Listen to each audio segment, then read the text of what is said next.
네, 안녕하십니까. 저는 한국에너지기술평가원 성과총괄실의 이기옥 변호사라고 합니다.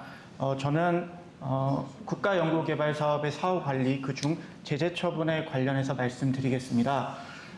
지금 협약설명회에 참여하신 분들은 다소 좀 먼 이야기가 될 수도 있고 굳이 알고 싶지 않은 그런 내용일 수도 있지만 대략적인 내용은 아시면 좋을 것이라고 보여서 개략적인 내용을 설명드리겠습니다. 먼저 제재처분이란 혁신법상, 여기에서 혁신법은 앞서 말씀드린 국가연구개발혁신법을 의미합니다. 네, 국가연구개발혁신법상 참여를 제한받거나 금전적으로 부과금을 납부하는 경우를 말합니다. 앞서를 참여 제한 처분이라고 하고 부과금을 납부하는 것을 제재부과금 부과처분이라고 합니다. 여기 보시면 아시겠지만 귀책 사유가 있는 대상자에게 10년 이내 범위에서 국가연구개발 활동에 대한 참여를 제한하는 것이 참여 제한인데요. 밑에 표의 파란 글씨를 봐주시면 참여 제한 기간 동안 모든 국가연구개발 활동에 참여할 수 없게 되고 구체적으로 현재 수행하고 있는 과제뿐만 아니라 새로운 과제도 그 기간 동안에는 참여하실 수 없게 됩니다. 즉 현재 국가연구개발 사업을 진행하고 계신다면 참여 제한 처분이 확정될 경우 그 과제도 더 이상 수행하실 수 없게 됩니다. 제재부과금 처분은 귀책 사유가 있는 대상자에게 이미 지급한 정부 연구개발비의 5배의 범위에서 부과금을 납부하게 하는 처분을 가리킵니다. 네, 이러한 제재 처분과 유사하지만 제재 처분과는 구별되는 별도의 처분이 있는데 이를 환수 처분이라고 합니다.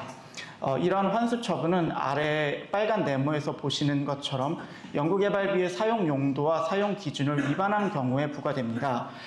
그렇다면 이러한 환수 처분이 제재부과금 처분과 어떠한 차이가 있는지에 대해 궁금하실 수 있는데 환수 처분의 경우에는 쉽게 말씀드리면 잘못 사용된 금액을 원상 회복하는 처분이라고 보시면 됩니다. 즉 100만 원이라는 연구비를 잘못 사용했다고 하면 그 100만 원을 그대로 돌려놓아야 되는 그런 것이 환수 처분이고, 제재부과금은 그렇게 돌려놓고도 잘못을 했으니 일정 부분 책임을 져야 한다. 그런 의미에서 약간 벌금의 성격과 유사합니다. 아시다시피 벌금은 어떠한 피해액이 발생했는지와 무관하게 부과되는 것이기 때문에 제재부과금과 환수 처분은 같이 부과될 수 있다는 점 유의하시기 바랍니다. 그러나 통상 환수 처분은 그 연구비를 지급한 연구개발기관에 부과되고, 통상적으로 제재부과금은 연구개발기관과 연구자 개인 연구 책임자 모두에게 부과될 수 있습니다. 다음으로 연구수행 단계별 주의할 제재처분 사유를 분류해 보았습니다. 먼저 제재처분 사유에 대해서 말씀드리겠습니다. 제재처분 사유는 국가연구개발혁신법 제32조 제1항에 규정되어 있습니다. 여기에는 통상 저희가 부정행위라고 말하는 내용이 합해져 있는데요. 여기에는 지금 쭉 표에 열거된 내용을 보시면 됩니다. 이 구체적 내용에 대해서는 중요한 부분 위주로 뒤에서 설명드리겠습니다. 앞서 설명드린 제재처분 사유를 연구 단계별로 분류를 한 내용입니다. 연구 설계 및 계획 단계에서 주의하실 부분, 연구 수행 단계에서 주의하실 부분, 연구 결과 평가 및 성과 확산 단계에서 주의하실 부분으로 나누어서 보시면 효율적이라고 보입니다.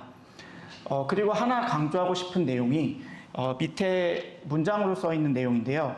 하나의 연구 개발 과제에서 서로 다른 위반 행위가 2 이상 발생한 경우에는 어떤 가장 무거운 사유에 흡수되는 것이 아니라 그 각각이 사유로서 유효하고 그 나머지 사유, 그러니까 주된 사유의 나머지 사유가 가중 사유로서 적용이 됩니다. 예를 들어서 주요한 사유가 참여 제한 1년, 그 다음에 나머지 사유가 참여 제한 1년이라고 한다면 그 2분의 1 범위, 즉 6개월 범위에서 1년 6개월 정도가 부과될 수 있다는 점으로 이해하시면 될 것 같습니다. 제재처분 사유를 구체적으로 분류한 내용인데요. 아까 앞서 보여드린 내용을 그대로 기재한 것입니다. 그 중에서 중요한 부분을 몇 가지 말씀드리고자 합니다. 첫 번째로 말씀드릴 것은 법 또는 협약상 의무 위반입니다. 법엔 정확히 어떻게 되어 있냐면 법 또는 협약상 의무를 고의로 위반해서 그것이 이제 문제가 돼서 특별 평가를 거쳐 과제가 중단된 경우에는 제재 사유가 된다고 되어 있습니다. 즉 여기에서 좀 쟁점이 될 수 있는 것은 고의로 위반한 것이 무엇인가인데요. 그 고의의 의미는 어떤 분들께서는 이것을 굉장히 좁게 이해하시는 경우가 있습니다. 즉 뭔가 일부러 과제의 어떤 목표 달성을 하지 않아서 악의적으로 연구개발비만 타내고 이 연구개발 사업을 제대로 수행하지 않는 경우, 이렇게 한정해서 해석하시는 분들도 있는데 그것보다는 넓은 범위라고 보셔야 될 것 같습니다. 즉 고의라는 것은 어떤 가능성을 인식하고 그것을 용인하는 의사를 말하는데요. 즉 연구개발 과제를 수행을 하시다가 이건 더 이상 이것을 수행할 수 없다고 인식을 하셨습니다. 그런데 뭐 그냥 어떻게든 되겠지, 혹은 뭐 이것을 뭐 내가 계속해야 될 의무가 혹은 내가 사정이 없어서 이것은 뭐 나중에 평가를 받으면 되겠지라고 방치를 하신다면 그것은 고의로 평가될 여지가 높습니다. 그렇기 때문에 그 부분은 주의를 하셔야 될 것 같습니다. 그 다음 연구개발 과제 수행 포기를 하시는 분들이 간혹 있습니다. 그런데 이 경우에는 정당한 사유가 있어야지 제재 처분이 부과되지 않습니다. 그런데 여기서 정당한 사유라는 것은 단순히 뭐 사업 환경이 변화되었다거나 연구 개발 환경이 변화하였다거나 이런 것은 통상 정당한 사유로 보지 않습니다. 정당한 사유는 굉장히 엄격하게 해석해서 연구 개발 과제를 도저히 수행할 수 없는 경우라고 보셔야 될 것 같습니다. 그 다음으로 많이 문제가 되는 것이 수행 과정 및 결과의 극히 불량인데요.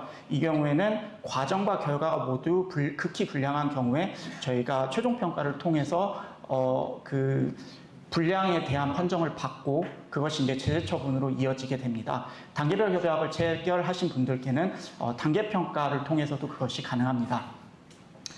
그 다음에 그 밖에 국가연구개발 활동의 건전성을 저해하는 행위가 또 제재 처분 사유인데요. 여기에는 RCMS의 허위에, 즉 위조, 변조된 자료를 업로드하신다거나 거짓으로 저희에게 보고를 하신다거나 연구개발 개발비 사용에 관해서 이러한 경우가 연구개발 활동의 건전성을 제한하는 행위로 평가가 됩니다. 특히 거짓 보고의 경우에는 그것을 연구개발비로 사용을 했다고 하더라도 용도 자체가 RCMS에 등록하신 내용과 실제 사용하신 내역이 일치하지 않아서 그것을 과연 같은 것으로 평가할지에 대해 의문이 발생할 경우에는 그것이 연구개발비를 실제 어떤 용도에 사용하였는지와 무관하게 건전성 저해행위로 평가될 수 있다는 점도 주의해 주시기 바랍니다. 이러한 제재 처분에 대해서는 참여 제한 2년, 마지막 그 검은색 박스를 봐주시면 제재 부과금으로는 정부 지원 연구개발비 기준 기관에게는 100%, 개인 연구 책임자에게는 20%가 부과되고 통상은 같이 병렬적으로 부과가 됩니다. 다만 사정에 따라서 참여 제한만 부과되거나 제재 부과금만 부과되는 경우가 있습니다. 여긴 또 다른 제재 처분 사유인데요. 그 중에 맨 마지막을 봐주시면 연구개발비 회수 금액 미납, 기술료 또는 연구개발 성과 수익 미납의 경우에도 제재 처분 사유임을 알 수 있습니다. 연구개발비 회수 금액이라는 것은 이제 연구개발비를 사용하시면은 그것에 대한 정산이 이루어지는데 그 정산 결과 불인정이 되어서 회수를 하셔야 되는 경우가 있습니다. 그런 회수 금액을 납부하지 않으셔도 제재 처분 사유가 됩니다. 그리고 상당히 많이 문제가 되는 경우가 연구개발비의 사용 용도 및 사용 기준의 위반입니다. 이 경우는 보시면 환수라고 써 있듯이 앞서 제가 말씀드렸듯이 환수 처분이 같이 이루어지게 됩니다. 이것은 사용 용도와 사용 기준을 모두 위반한 경우인데요. 이 중에서 둘 중에서 더 중요한 것을 말씀드리자면 사용 용도입니다. 물론 둘 다 위반하시면 안 되지만 사용 용도를 위반하실 경우에는 여기 보시는 것처럼 사용 기준도 동시에 위반한 것으로 보고 있습니다. 사용 기준만 위반한 경우에는 제재 처분 대상까지는 되지 않고 단순히 정산 불인정으로 인한 연구개발비 회수 대상으로 될 수 있음을 말씀드립니다. 그리고 특히 학생연구원 인건비 및 연구수당에 관해서는 제재가 엄격하게 이루어져서 가중처분 대상으로 보고 있습니다. 제재 처분 기준은 아래 그 위반 금액에 따라 달라집니다. 다음으로 제재 처분 절차에 대해 말씀드리겠습니다. 이 부분은 사실 실제 제재 처분 대상이 되실 경우에 저희가 다 안내를 드리기 때문에 지금 당장은 아실 필요가 없을 수 있으나 대략적인 그 절차에 대해서 이해를 하고 계시면 좋을 것으로 보여 포함시켰습니다. 먼저 제재 처분 사유 조사 및 검증이 이루어지고 그 다음 저희가 제재 처분 평가단을 구성해서 그 위원들을 모셔서 검토를 하게 됩니다. 그 검토를 통해서 제재 처분을 해야 되겠다는 결정이 이루어지면 저희가 사전 통지란 것을 드립니다. 제재 처분 평가단을 통해서 이러이러한 제재 처분이 결정되었습니다. 라는 내용입니다. 그것에 대해서 기관이나 연구자분들께서는 재검토를 요청하실 수 있는데요. 그러한 재검토 절차를 거친 이후에 제재 처분에 대한 확정 통보가 나가게 됩니다. 그래서 그 확정된 제재 처분에 따라서 등록 및 공개가 이루어지고 제재 부과금이나 환수금의 납부 및 사후 관리가 이루어지게 됩니다. 이를 조금 더 간략하게 그리고 알기 쉽게 표현한 표를 제시를 드립니다. 여기에서 쭉 보시면은 말씀드린 것처럼 제재 처분 검토하고 그 검토 결과를 저희가 관련 부처인 저희 기후부에 보고한 다음에 제재 처분 사전 통지가 이루어지고 그것을 이제 기관이나 연구자분들께서 수용을 하실지 마실지 결정을 하신 다음에 수용을 하지 않으신다면 이제 재검토가 이루어지게 되고 그 재검토가 투 트랙으로 이루어집니다. 선택을 하실 수 있는데요. 하나는 기후부에다가 재검토를 해달라고 관련 부처에다가 요청하실 수도 있고 또는 과기부에서 지금 운영을 하고 있는 연구자 권익보호위원회 재검토를 요청하실 수도 있습니다. 그러한 재검토를 거친 다음에 그래도 제재 처분을 부과하기로 결정이 되었으면 그 제재 처분의 결정이 통보가 되게 됩니다. 제가 특별히 여기 진도점검 특별평가 이의신청이라고 해놓은 것은 어떤 일반적인 경우를 말씀드리고자 함이었습니다. 즉 통상적으로 앞서 설명드린 대로 저희가 진도점검을 실시하게 되는데 그 진도점검 시에 이대로는 과제 수행이 더 이상 이루어지기 어렵겠다라고 판단이 되면 특별평가를 실시하게 됩니다. 그리고 특별평가에서 더 이상 과제 수행이 어렵다고 최종 결정이 되면 과제는 중단되고 협약이 해지됩니다. 그에 더해서 어떤 과제 수행의 귀책이 누군가에게 있냐에 따라서 기관과 연구자, 연구 책임자에게 제재 처분이 부과되는데 그것은 제재 처분 평가단이라는 앞서 말씀드린 별도의 절차를 진행하게 됩니다. 그리고 그 특별평가 과정에서는 이의 신청이라는 걸 하실 수 있고 앞서 말씀드렸듯이 제재 처분 평가단의 결과에 대해서는 재검토 요청을 하실 수 있습니다. 이러한 최근 제재 처분에 대해서 지금 정부 R&D 부처 합동 설명회에서 좀 강조한 부분이 있습니다. 무엇이냐면 이제 제재 처분을 좀 강화하겠다는 것입니다. 여기 보시면은 연구 자율성을 악용하는 부정사용에 대해 위반 금액의 20배에서 30배의 징벌적 제재를 부과하여 연구 책임성을 확보한다. 그렇기 때문에 향후 이러한 제재 부과금 액수라든지 이런 것이 훨씬 더 강화될 수 있다는 점 참고하시기 바랍니다. 마찬가지로 참여 제한의 경우에도 중대 부정행위를 한 연구자의 실질적 퇴출을 추진하여 연구 윤리를 확립하겠다는 정부 방침이 있습니다. 그리고 형사처벌도 조금 더 적극적으로 진행하겠다는 내용입니다. 마지막으로 부패공익신고 제도에 대해서 말씀드리겠습니다. 한국에너지 이 빨간 박스를 봐주시면 한국에너지기술평가원이 지원하는 연구사업, 연구개발 과제와 관련한 연구기관, 연구자 등의 부정부패 행위를 인지하게 된 누구나 저희에게 신고하실 수 있습니다. 그런데 주의하실 점은 맨 마지막 줄에 부정사실을 인지한 후에 지원한 인력에게 제재부과금이 부과될 수 있다는 점입니다. 즉 부정행위 당시에는 참여하지 않았으나 그 사실을 인지하고도 그것에 도움을 준 인력에게도 제재 처분이 부과된다는 의미입니다.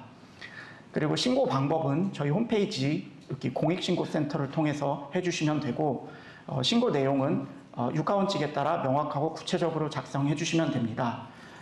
그리고 또 말씀드리고 싶은 점은 저희가 신고자를 보호하고 있다는 것인데요. 공익신고 처리 및 신고자 보호 등에 관한 운영 지침에 따라 신고자 보호, 보상금 지급과 혁신법에 따른 제재 처분 시 처분 감면 등을 검토하고 있습니다. 즉, 이런 부정행위에 일부 관련이 되고 책임이 있다고 하더라도 먼저 신고를 해주신 분들께는 그 제재 처분에 대한 감면을 저희가 적극적으로 검토하고 있다는 것입니다. 네, 이상입니다.